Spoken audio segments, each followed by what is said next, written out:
Good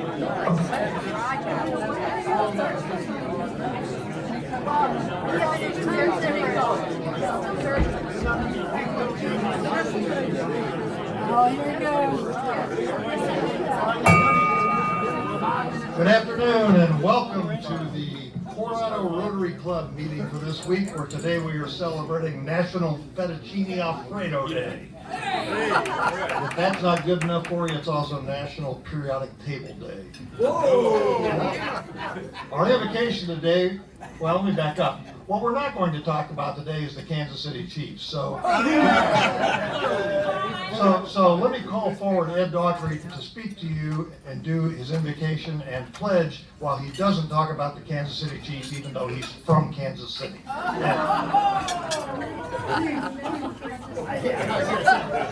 many times?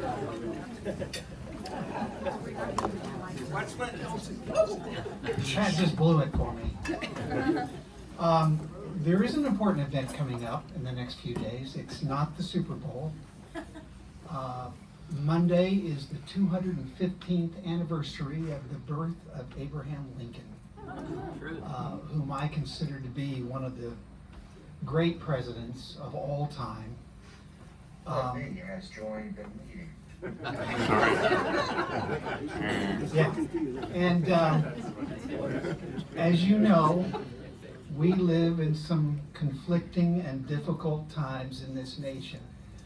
But try to imagine living in a time when half the country was fighting the other half of the country, and Americans were killing Americans, and brothers were killing brothers, and he was the President of the United States during that time. The story was that he was asked one time if he felt that God was with him in the and the Union Army in what was going on. Here's what he said to that man who asked him. He said, "Sir, my concern is not whether God is on our side. My greatest concern is to be on God's side, for God is always right." A very wise man, great president, if you'll bow with me. Father God, we pause to honor you and thank you. We honor you because you are always good and right. And all good things come from you. We thank you for this gathering, for the relationships here, the people here, the bond that exists here, a people who strive to give and serve others. And we ask you to give us that heart. And we thank you also for the gift of your Son, who showed us what sacrificial service really is. In his name, amen. Amen. I pledge allegiance to the flag of the United States of America and to the republic for which it stands, one nation, under God, indivisible, with liberty and justice for all. Okay, folks, we've made 5 minutes and we've not mentioned Patrick Mahomes, so we're doing well here. Where is our past president, Dan Orr? Dan, come on up and tell us about our visitors and our visiting Rotarians. We got a whole slew of them. Came to hear what Pat Starke was going to do, including an orthopedic surgeon from Gualala, Martin Tree.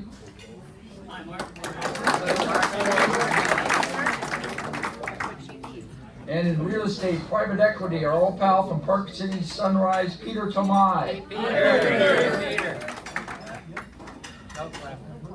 And then from Great Falls, Montana, winning the Pilgrimage Award for today's meeting, Tom Nelson. Hey, Tom. Okay, now, guests of Rotarians, starting on my left, your right. Nobody's got this table, that table, that table. That was easy. Julie. I'd like to introduce my husband and his special guest, Rodney Lowell. Hi, Rod.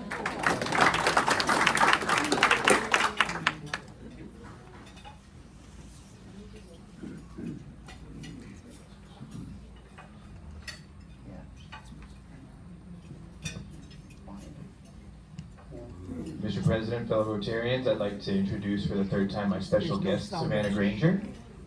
Is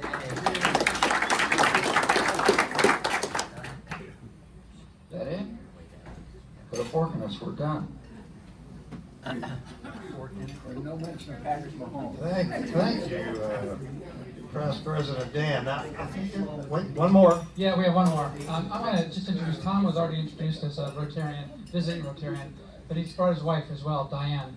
And these people are from Montana, and we've been renting their condo up in Big Sky for years. And it just happened that they decided to come down south and spend a little time in the winter and get away from that cold, but they came to the cold and wet anyway. We're delighted to have them.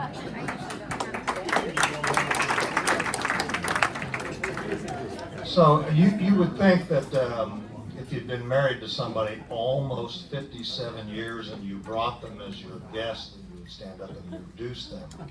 Wouldn't you, Past President Tom Mitchell? Wait. Actually, it's the same day as your big event, the Super Bowl. So, but yes, on February 11th, 1967, I met this, I didn't meet her, I'd met her a year before, and we got married, and it was a rush-up marriage. I can tell you a lot of stories about it. But it took us 5 years to have a child. I don't know if anyway, so You are from the South. this is truly the love of my life. It always will be. So, thank you. I do want to make one last announcement about the Super Bowl, since you mentioned it. we have 2 openings on a private jet to go to the Super Bowl on Sunday. So if anybody has a jet and some extra tickets,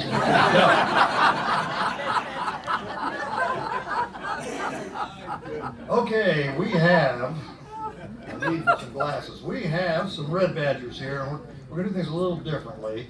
Red badgers, I'm going to call your name out, and I want you to stand up, and I want you to tell us one place you've lived that people here might not know that you've lived. So let's start with Terry Curtin. Terry, where are you?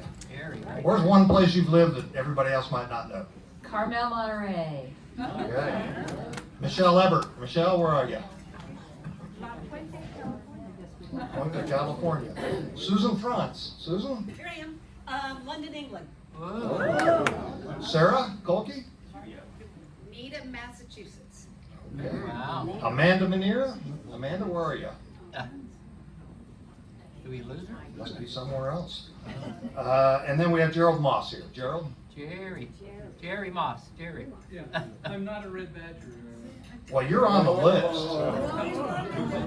So you can take that up with Sheriff Doug.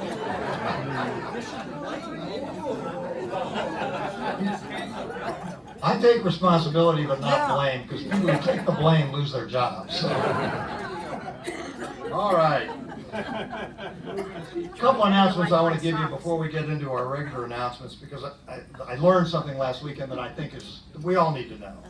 We've all been giving to Polio Plus for a long, long time.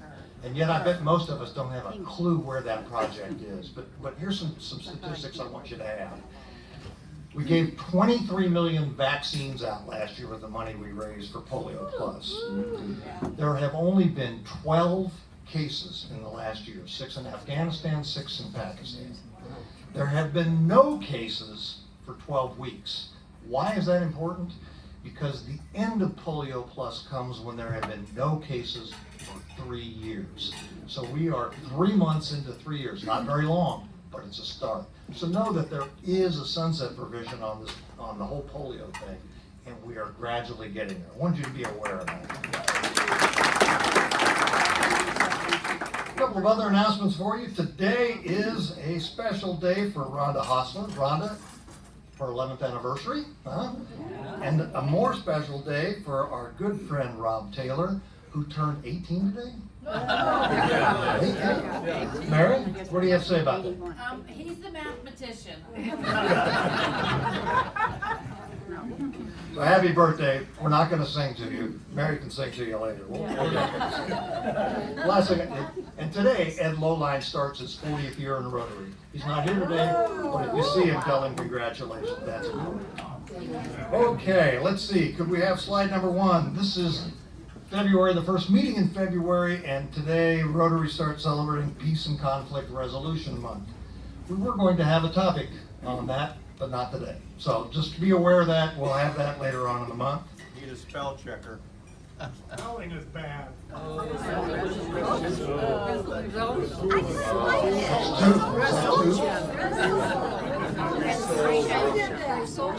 can do anything you want, just don't impeach me.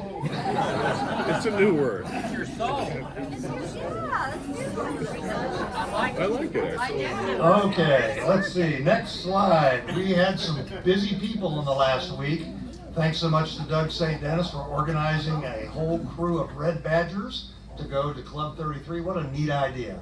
Go as a group and get that thing out of the way and get an opportunity to see how they live across in the United States. So that's great. We also had a great turnout last Saturday from the Environmental Committee who was working down at the beach. Next slide. We had our very, very famous, who's that guy, Frank? Very famous Frank. Frank was down there with a whole raft of people who were picking up trash, and I understand they did great work and we're very appreciative of it. We did that in conjunction with Emerald Keepers and the Navy, and it was much, much needed, so kudos to that group. Ivan, do you want to say something about the letter writing campaign real quick? Yeah, real quick. I think Mike's aware that there's There's never another way to get this club energized with respect to sending letters to Congress with regard to the $310 million that we want to break loose to get the Tijuana sewage thing fixed, okay? You're gonna get an email from President Bob that's gonna have the mechanism for doing that, so that's 253 people. We're also working, through Emerald Keepers with the city and members of this club like John Duncan and so on to get more people in Coronado energized. And I can say this, I think, Pat, you met some folks at PETS, President-elect training that he went to in LA last weekend. Coastal clubs, very interested in writing letters to Congress to get this money broke loose also, to get that mess down there fixed up. So I think that's where we are. Is that kind of what you wanted to do? Exactly. Okay. Exactly. Let everybody know about that. We're trying to leverage who we are as Rotarians statewide into some influence in Washington and other places to fix a problem we've got here. We all know what that problem is. Okay, next slide showing what we got coming up, please. First thing we have is the beach cleanup coming this weekend, and I want you to know that we were fortunate enough for this coming beach cleanup that we got some pictures of what the beach cleanup has looked like historically. We have a little video of that. Joe, could you show us the video of our beach team hitting the beach previously? Oops. Sorry. There you go. See there? We're pretty blessed to have a very ardent, strident, dedicated, hard-working beach committee that shows up every week or every month and cleans up our beach, and our beach looks like it. So. Next slide, please. Okay, there are other things going on. We've got the Rotary Social at Carol Summers' house, and Carol is such a saint to open her doors up to us. It will be wet, I promise you that. And so when you get to her house, there's going to be some arrangements made for you to leave your shoes out in the garage or whatever. Please be mindful that this is somebody's home and we want to take good care of it. We want you all to come and have a good time, because we always do. And Carol, thank you very much for doing that for all of us. Flags on the Avenue, Monday, May 19th. Board of Directors meeting on the 20th, and then there is the alternate meeting on the 22nd. And I think that Bill Sandke wants to speak to that topic. Mike, you want a mic? Yes, please. Almost President Pat, thank you. You're a natural. And to the folks that just got invited to write letters to Congress, as somebody who worked on that issue for 8 years, it's breaking loose because of your efforts. So advocacy all across Coronado is helping. Thank you, guys. Alternate meeting will be at the Coronado Hospital Auditorium on February 2nd. Our special guest will be Councilmember, sorry, 22nd, Councilmember Tanaka. He and I will come up with an entertaining program that I'm sure will leave you rolling in the aisles. And you'll probably learn something too. We got pizza, beer, I believe is the food for the evening, so don't miss it. February 22nd, Coronado Hospital Auditorium. Thank you very much. Thank you, Bill. And the other big item coming up is the golf tournament, which is in 5 weeks from Friday. Again, the thing I want to stress most about our golf tournament is we need people to sign up to play. People have been very generous. Lots of folks have been opening their pocketbooks to help us raise money to do the things we do. But we really want to have a good program for everybody that's out there. So if you know somebody that plays, even if you've never played golf, sign up. We'd love to have you come out. It'll be a fun time, I promise. And that's what it's all about, raising a little money and having some fun. Let's see, what else we got? Do you have the slide for Luann? Luann? Luann. Thank you. Okay, as you can see, we all know about human trafficking and domestic violence, what a problem that is in this area. So this is a chance for all of us to help the victims, and that's by giving. And as you can see there, it's hygiene products for them. So we're doing this with the district and other clubs through February 15th. And as you can see, some of the things, when you go out to the grocery store, you're going out, just grab a couple things. Face wash, shampoo, conditioner. See the items there. I'll be sending this out as a P-mail to everyone. But it's something that you can do. And next week, if you can't, drop it off at my house, and I'll have my address on the front porch on the P-mail. You can always bring it next Wednesday if you're coming to the meeting. And then I have to say, Stephanie Anderson had a great idea. She went on Amazon, ordered a bunch of products, and had it shipped to my house. And it didn't cost anything. So if you can't make either one of those, this is a way to give. Last year we did this, and a lot of you stepped up, and we had a lot of inventory for them. And then at the same time, when you're going out and buying these items, don't forget the pantry. You can also buy, spaghetti sauce, anything that they need. Just pick up both these things, because we're really lucky and we need to give. So thank you. Can we bring it to the meeting or the social tomorrow? Yeah, you can bring the stuff to the social tomorrow. You could bring it to the social. Yeah. Thank you. Oh, and then also the alt meeting is past that time. Yeah. Okay, thank you. All right, thank you, Past President Luann. Appreciate that. Tom Mitchell, you have the floor for doing an induction, please. All right, let's have Kevin. And where's Alan? Come on up, boys. Yeah. So let's see, did we get a little folder for him here? Yeah, here we go.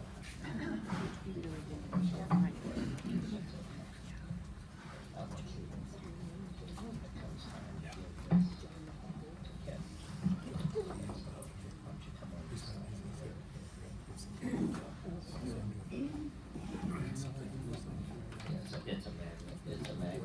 It's a magnet like you, Whoops. We heard that. Hey, Kevin. All right, I am so thrilled to do this because for me to have gotten to this point with Kevin, I do Rotary on Zoom. Well, at the time the Zoom went in, he wasn't there. So we started talking. He lives a block and a half, 2 blocks from my house. So I went over and said, here, I'll help you get the Zoom going.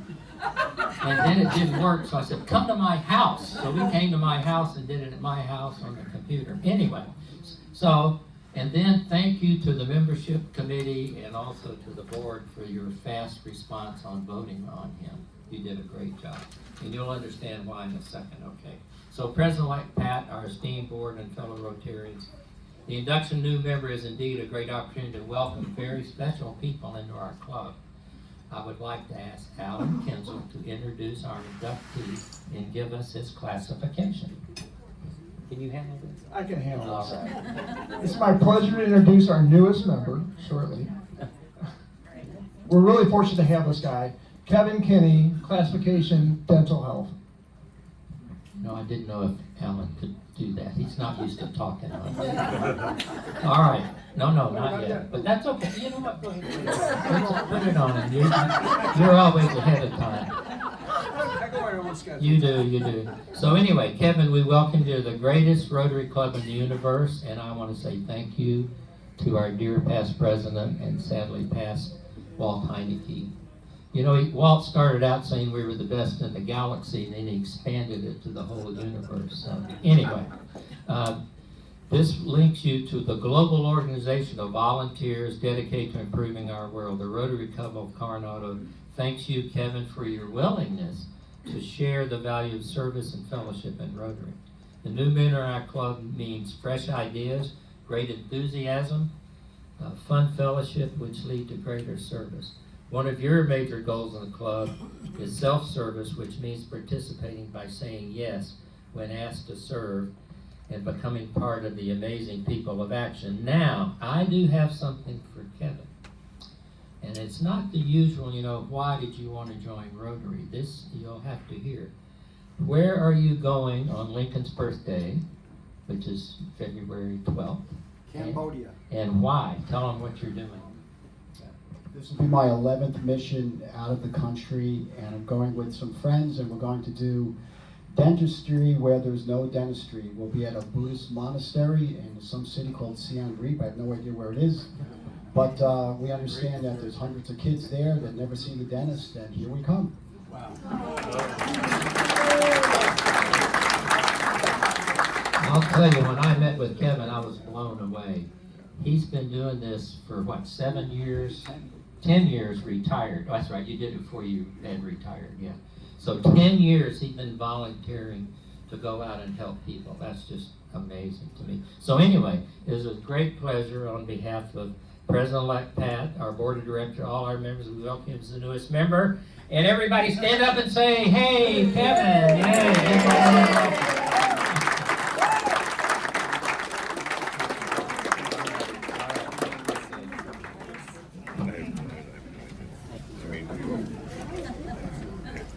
Thank you, Past President Tom. Kevin, welcome to the club. I will ask you, when we dismiss everybody, if you could make your way to the front so folks could greet you as they leave the site of the afternoon.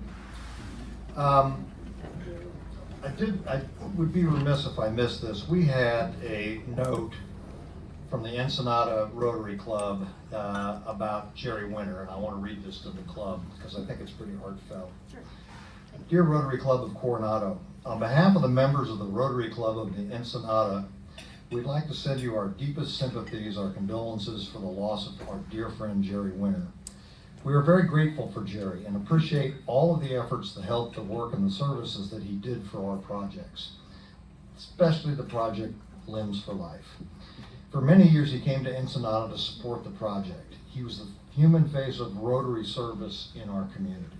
He was a very special human being, a good friend, an excellent Rotarian. We will miss him forever.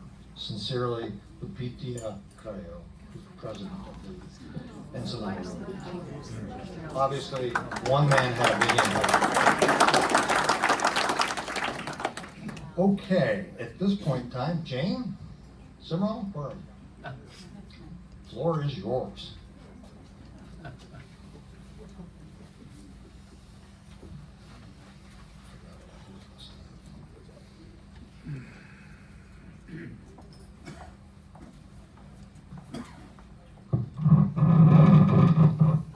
Today we have some Crown Fellows new Crown Fellows that we're gonna recognize.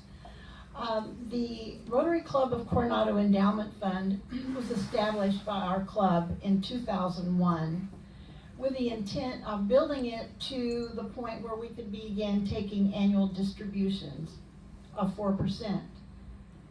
It was the intention that these distributions would be used to support our local community causes through our Rotary Club of Coronado Foundation. In 2014, we reached the goal and could begin taking distributions, and to date, we've taken $164,000. Now, our goal is to continue to grow the endowment so that the 4% distributions can be a significant and consistently reliable part of our foundation budget.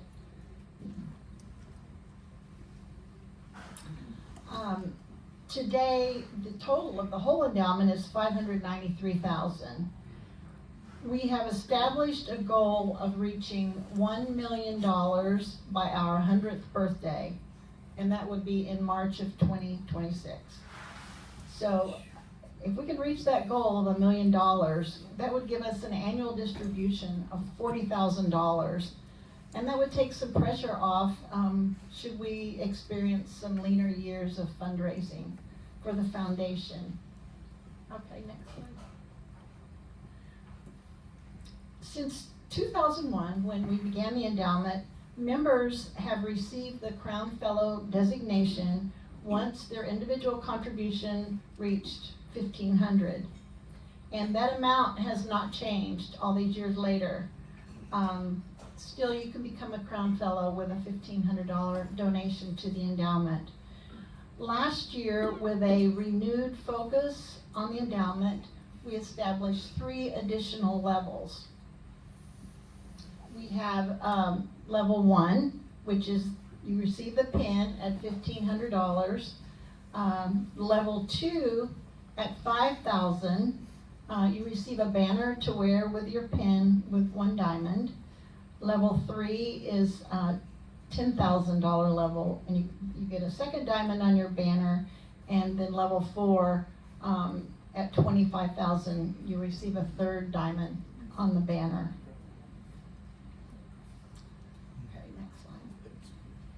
So today we're recognizing 2 of our members who are our newest Crown Fellows and have each donated at least $1,500 to the endowment.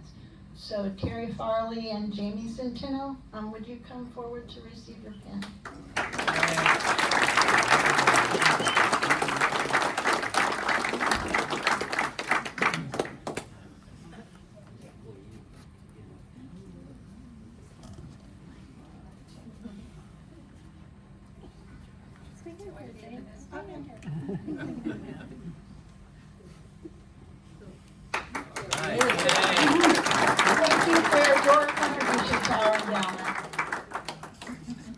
Next slide.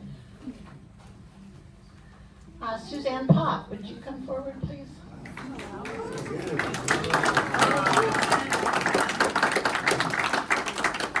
We're also recognizing Suzanne Pop as our new level 3 Crown Fellow.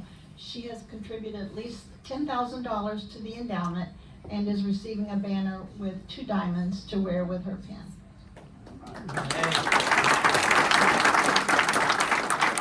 Thank you, Suzanne, for your generosity.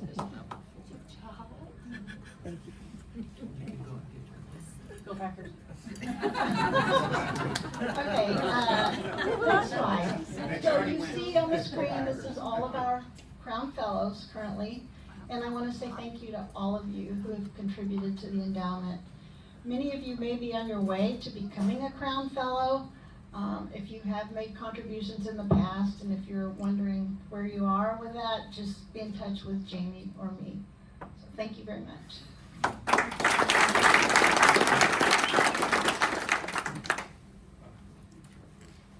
Thank you very much, Jane. It is a remarkable testimony to this organization to see just the dedication that people have to doing good things by contributing their resources. I had the pleasure last weekend of spending 4 days in a conference room in LA with a lot of other Rotarians at the PETS conference, and believe me, a lot of the things they talked about aren't germane to us because we don't have a membership problem. We have a solid membership, and we don't have fundraising problems because our members dig in their pockets to put their money where their mouth is. And it was very much comforting to know that we're different. We stand out. We're very special, meaning you're very special. So from the bottom of my heart, thank all of you for what you do.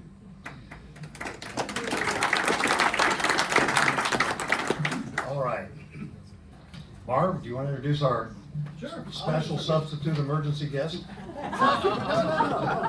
No, we have a weatherman from KUSI. Oh, no. Oh, you're right. We don't have it. It's my pleasure to introduce our guest speaker, who became our guest speaker just about 12 hours ago, when our regularly scheduled guest speaker came down very sick and had to go home from work yesterday and wasn't able to come today.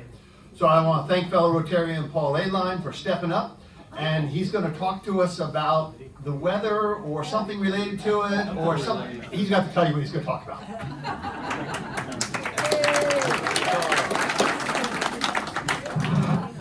Thank you, Marv, and thanks for the heads up. No, I'm happy to do this. This is actually an updated version of a brief that I gave during the pandemic epic when I did it by Zoom, and I didn't feel like that was really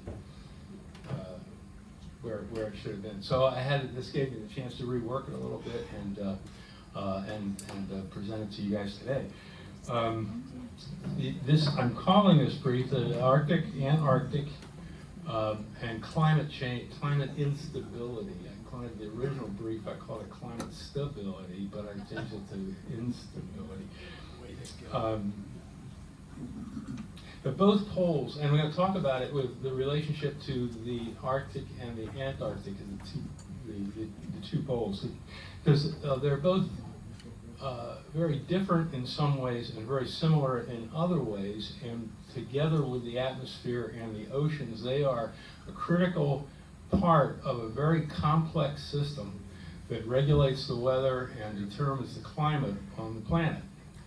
And I'm going to point out as I go that climate change wasn't invented by human beings. It wasn't caused by human beings. Climate change has been a natural characteristic of the Earth for as long as the Earth's been around.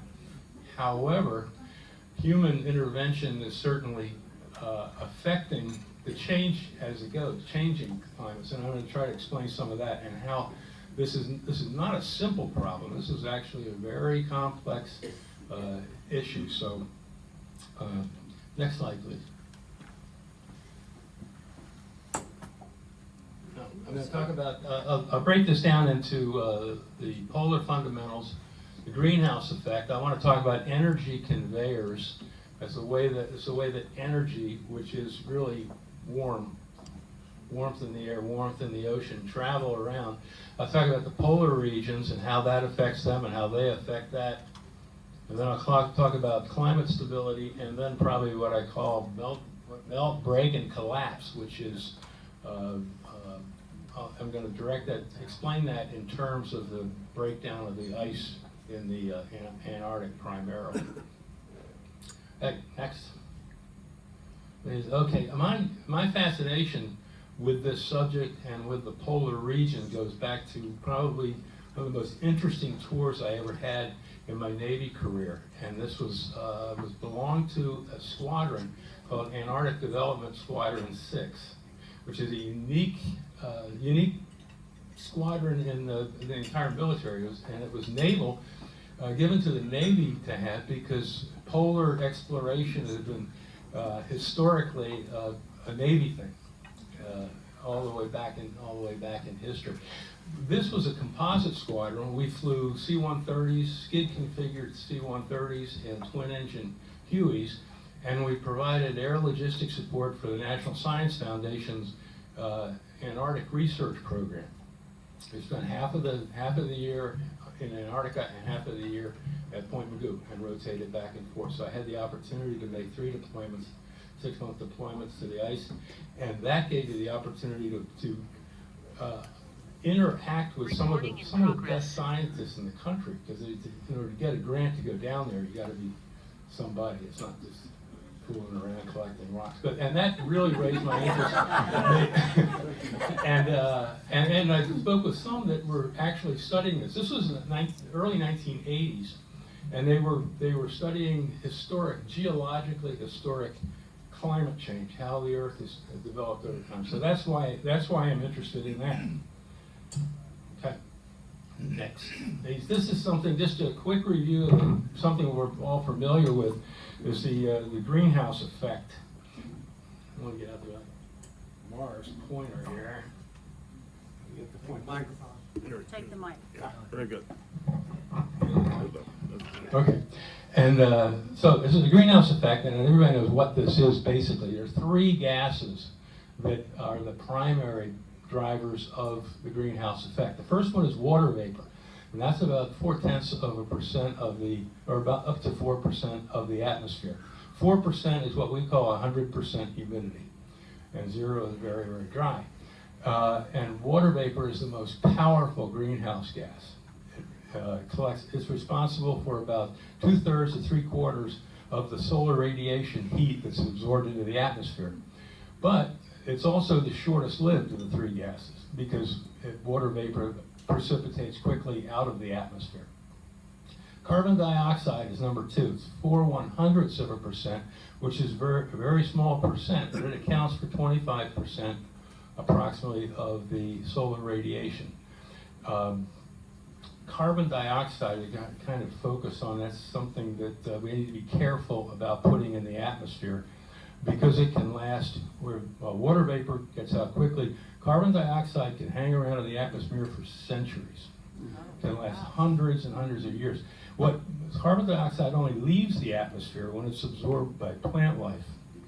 And then they, through photosynthesis, the plant creates cell material and then releases oxygen into the atmosphere.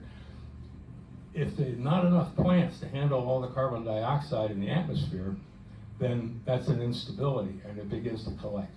The third one is methane, which is 0.00017%, so it's a very tiny amount in methane. But I mention that because it commonly comes up as another greenhouse gas to worry about. Methane's about 25% or 20 times as worse than carbon dioxide as far as collecting it, but there's very, very little of it. As far as the sun reflects, about 30. The Earth's surface reflects about 34% of the solar energy that hits it. 66% of that is absorbed either by the surface of the ocean or the surface of the Earth. And it can add, even the reflected energy can be reabsorbed in the atmosphere. Okay, next slide. I want to talk about polar fundamentals. These are the two polar regions, and I point out a number of things about them. Each of the polar region is capped by a huge mass of very cold, very dry, high pressure air that hangs over it. The biggest difference between the Arctic is an ocean surrounded by continents, and the Antarctic is a continent surrounded by oceans, and that makes a big difference. The ice in the Arctic is sea ice, and sea ice is somewhere 6 to 9 feet thick, and it's seasonal. It comes and goes, grows and enlarges and shrinks during the year. The ice in Antarctica is permanent. It's been there for over 30 million years. And I'll talk a little bit more about the Antarctica and that in general. There is sea ice around Antarctica, and that acts just like the sea ice in the Arctic, and it comes and it goes. Okay, next. I'm talking to, whoops. It's called this energy conveyors. And the energy conveyors in the atmosphere and in the ocean. These are the atmospheric energy conveyors. You can see the cold, dry, high pressure air on the north, for example. And then below that is warmer temperate air, and below that is tropical air. That boundary layer between the cold air and the temperate air is a solid permanent boundary. We call it the jet stream up here, and it circulates west to east and carries our weather around the globe. Basically, there is another called the subtropical jet, which is between the temperate and the tropical. But it's really I kind of concentrate on the others. You have the exact same thing in the south. There's a south polar jet between the Antarctic high pressure and the temperate pressure. And the way these work, the bigger the difference between the temperature and pressure of the cold air and the moisture air, the bigger that differential is, the more stable the jet stream is. These jets go around. And by the way, they all flow from west to east. In the north and the south hemisphere, they always go around west to east. If the differential decreases, and it's either the cold air at the poles gets warmer, it decreases, then the jet stream becomes unstable, and it begins to waggle up and down. And this becomes weaker, and this is one of the reasons why we're seeing more and more of things that, like they call it, polar vortex that sinks down into the south and carries cold weather down there, and that's something that we need to be aware of. I think that, okay, next, please. The oceans have their own currents. And this is a really super simple version of this. It's just meant to show kind of how these currents move. It's not an exact model. But it shows that the ocean currents transfer heat around the globe, and up toward into the north, and particularly in the Atlantic, and then back down comes the cold, and the warm currents going north tend to moderate temperatures with the land masses nearby. This is why the one on this side, I'm going to talk about in a little bit more detail later, is basically the jet stream. That's the reason that northern Europe is temperate rather than, although England is on the same latitude as the Aleutian Islands, its temperature is much more temperate. And the reason is that's the current coming up and bringing warm temperatures to it. The cold water that's collected in the Arctic, when that current returns, goes down to the south and moderates the temperatures in the tropics, which is the reason why there's more temperate zones than there would normally be. Also, if you look down to the very south, you see the current running west to east, that just above Antarctica. That's part of the current I'll talk about later called the circumpolar current that circles that continent. That's the famous roaring 40s and the 60-foot waves and all that kind of stuff, as it races around and around. Okay, next please.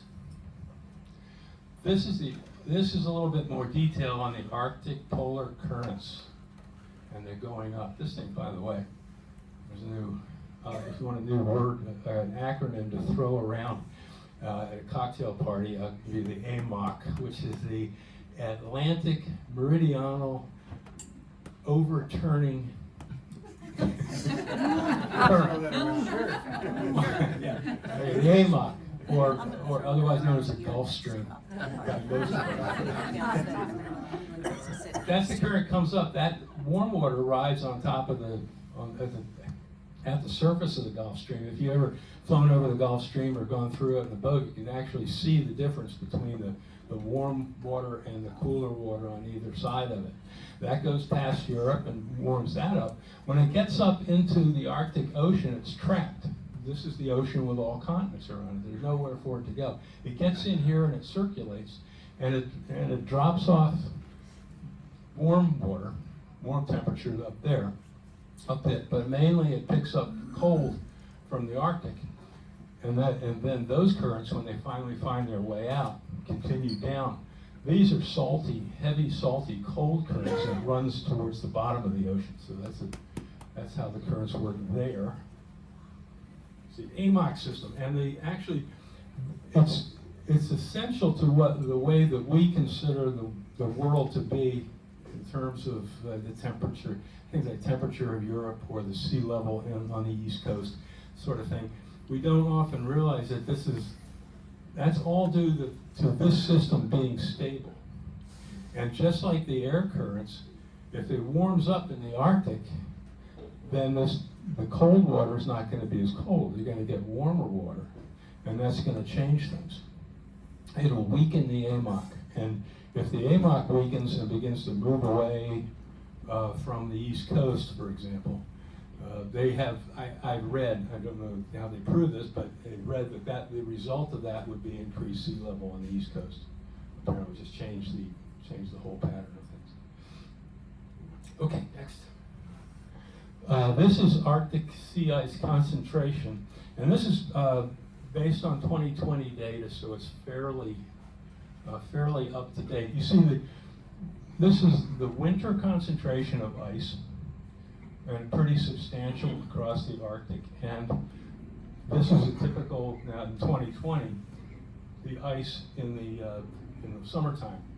I don't know if you can see really, but you see it very well, but there's a purple line around each one of these. Can you see that?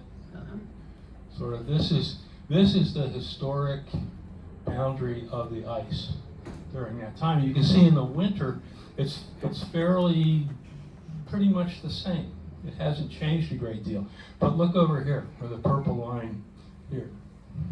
From the historic average, and that historic average meaning within the last century.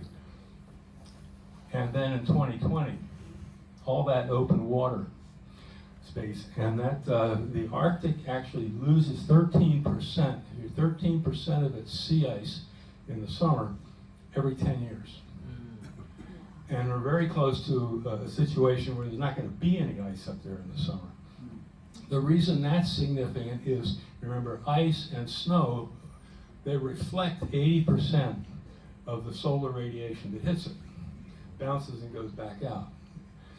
Open ocean water absorbs 90% of the solar radiation that hits it. So the more open ocean we have in the Arctic, the warmer that ocean's going to get. The warmer the ocean's going to get, the more likely it is to destabilize the AMOC system. Right now, the AMOC is at its weakest point, they reckon, for the last 1,000 years. So that's something, that's kind of complexity. Next, please. Okay, Antarctica, my favorite. Now, this is the continent with the ocean unblocked by other continents, and so it's just ocean all the way around. And this is the circumpolar current, runs around.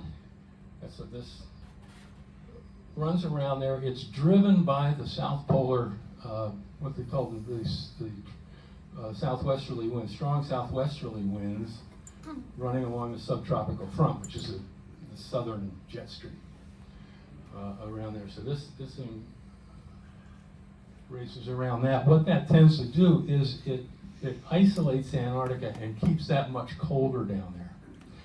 The dotted line on the shows how the subtropical front moves back and forth. It expands and contracts based on a natural cycle. And on the, you can see on the left-hand side, that dotted red line extends past the Antarctic Peninsula and up into Patagonia in South America. And that's why the Andes has glaciers.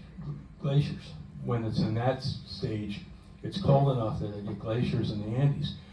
Right now it's retreating, and the dotted line on the right side shows it's pulled away from Patagonia and even down into the peninsula. That means it's getting warmer.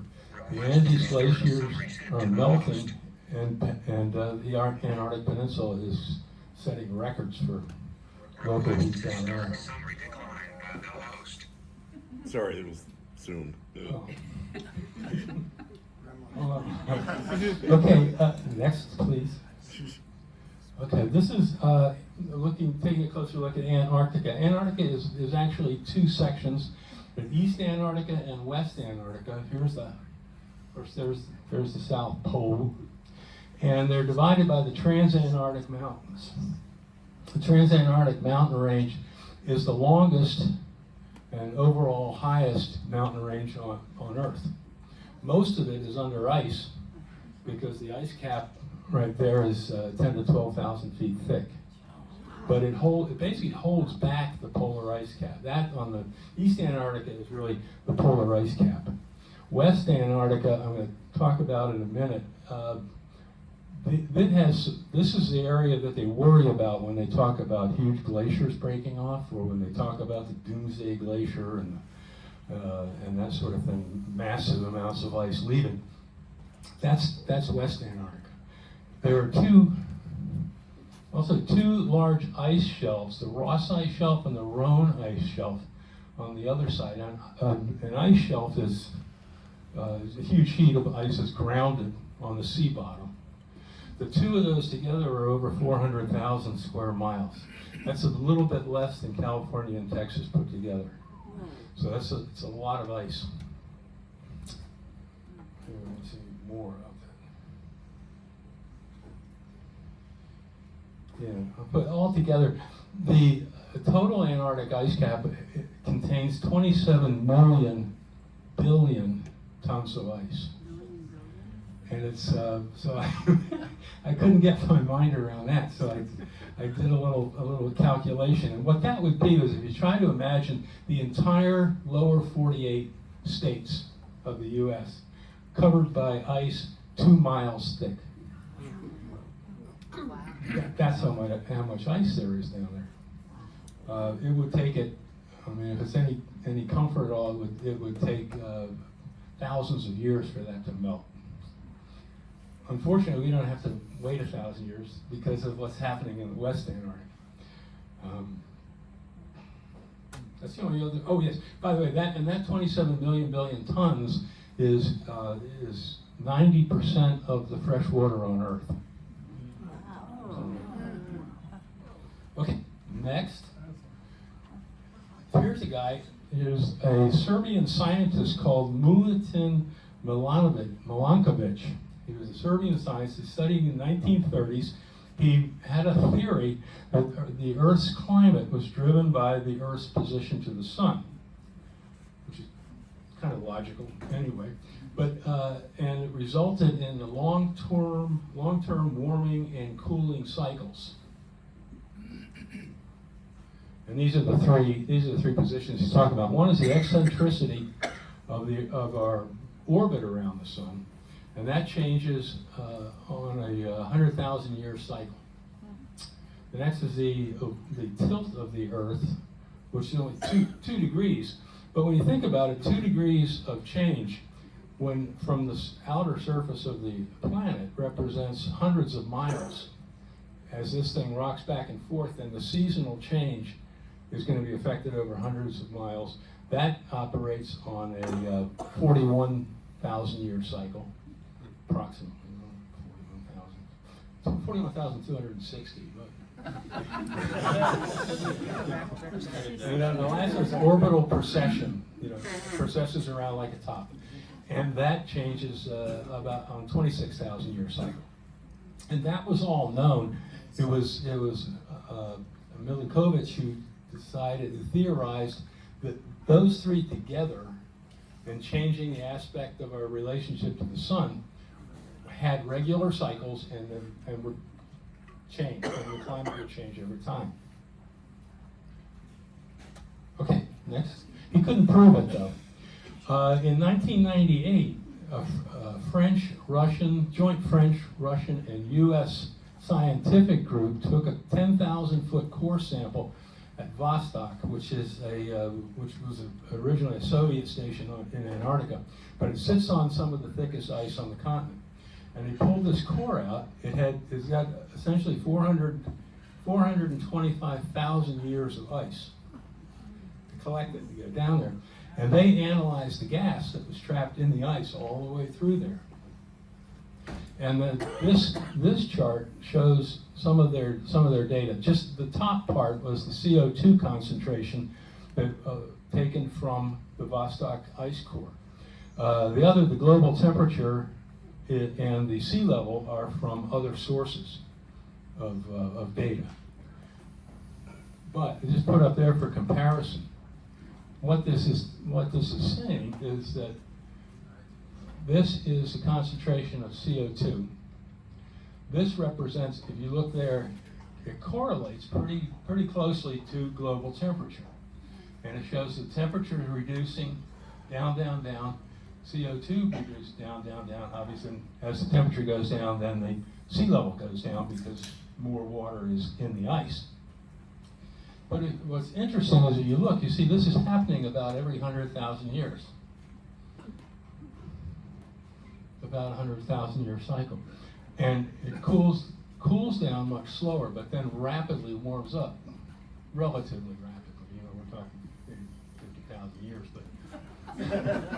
And these are called interglacial periods, and it's not an actual ice age. We're still in the last ice age because we still have ice at the poles, and ice age go on for millions of years. But the interglacial, about 100,000 years. This represents right about here is 20,000 years ago, and that's where they had the it was the coldest, and that's the time where so much water was brought up in the ice that the Siberian ridge opened up, and that was where they had the migration and so forth. Okay, and we've been in a warming cycle since then, and I draw attention to this little spike right there in CO2 at the very end.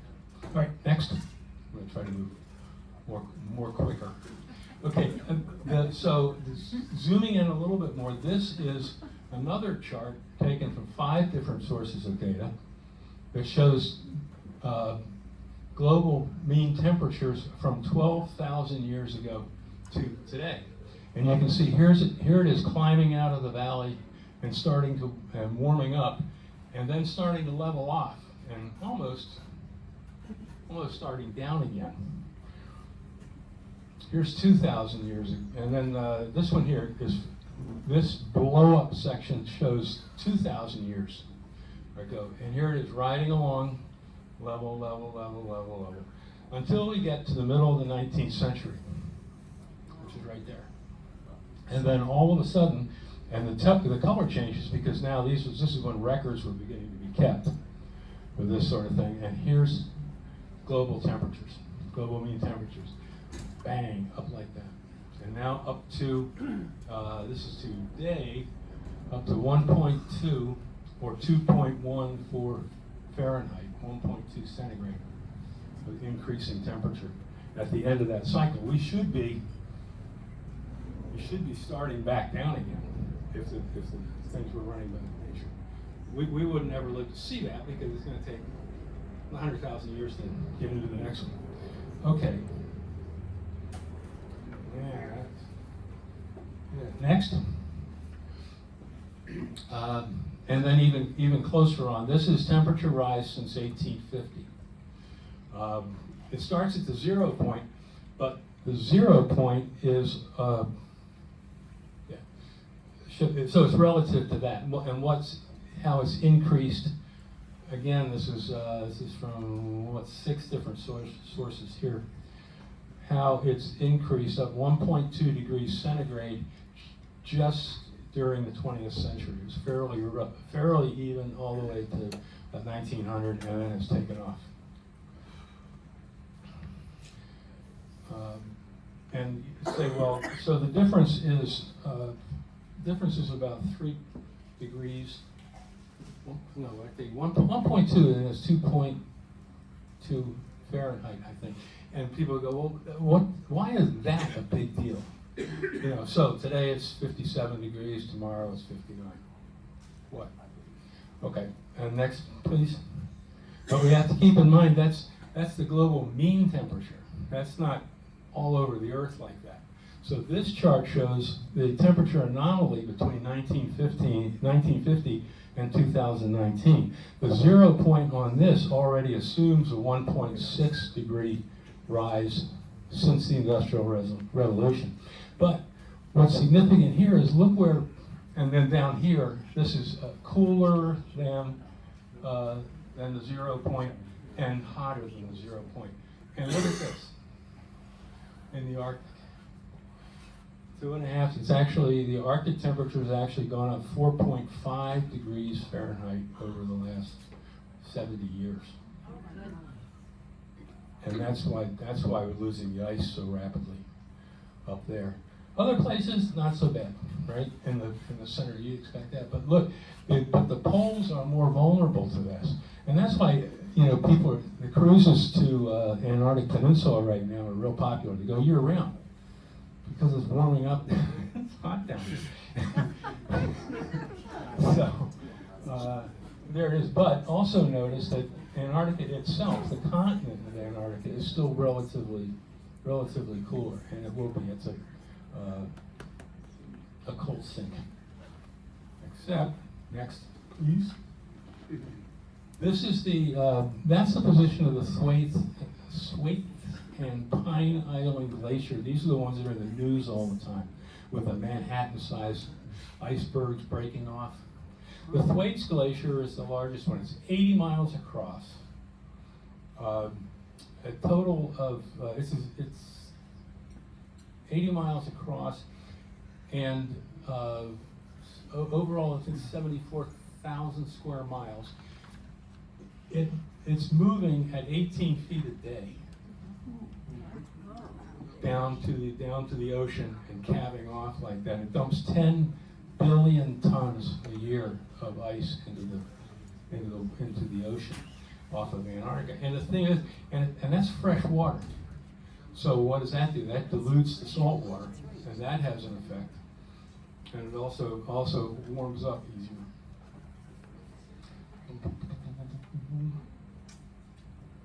Okay, that's all I wanted to say. You got 10 billion tons a year. Okay, that's the glacier that they're worried about, that particular part, and I'll show you why. Next. This is what Antarctica looks like under the ice. And you think of it, I always thought of it as a solid continent, but it's not. It's really an archipelago of islands. At least, here is the Transantarctic Mountains come through. But everything else, and that's West Antarctica, which is pretty much solid, and that's why that ice is sitting there, sitting pretty. But look at this, West Antarctica, it's just a few islands. And all of the ice there is grounded on the bottom.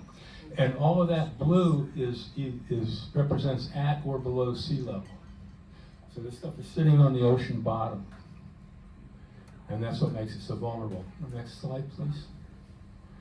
And this is why, that's what I call melting, breaking, collapsing. So the Antarctic current, the circumpolar current goes around, that's cold water. Warmer tropical water comes down, is brought down with those currents.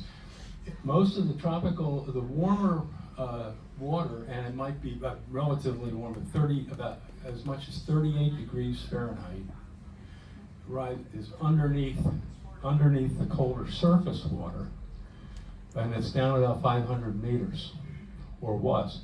Now, as the currents warm up, that level comes up and up and up. This is the continental shelf for Antarctica, and it's unique among continental shelves because this is the only one that slopes down as it goes inland. And most of the continental shelf goes up to the coast. And the reason is the weight of the ice on top of it, so it actually slopes down. So all the circumpolar deep water, this is the warmer water, has to do is get up over this, and then it naturally runs down under the water, under the glacier. This undermines the glacier, it begins to float, and then it's not long, and if it's traveling 18 feet a day, cracks begin to form, breaks off, and that's where the huge icebergs come from. And this is really dangerous, and that could happen all over that portion of East Antarctica. How much time I got? 1 minute? Maybe. One more time. Okay, one more.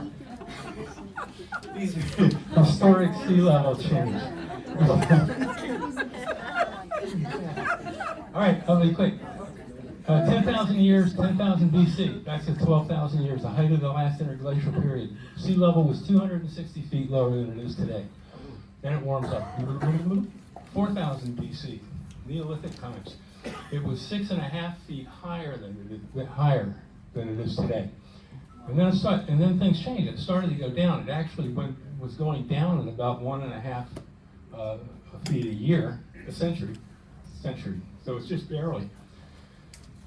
But that's it. And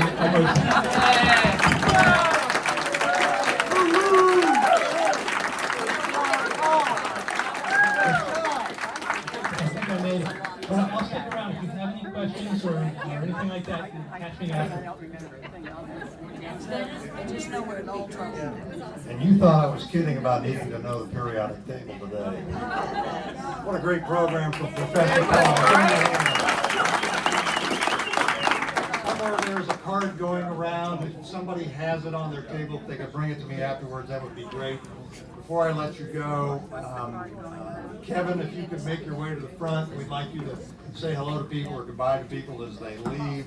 Now, I want to point out one other thing today. We sometimes overlook our neighbors. And you know, we have a fellow here today who comes to Rotary regularly who is 91 years old. And I'd just like to say hello to Lionel. Thank you for being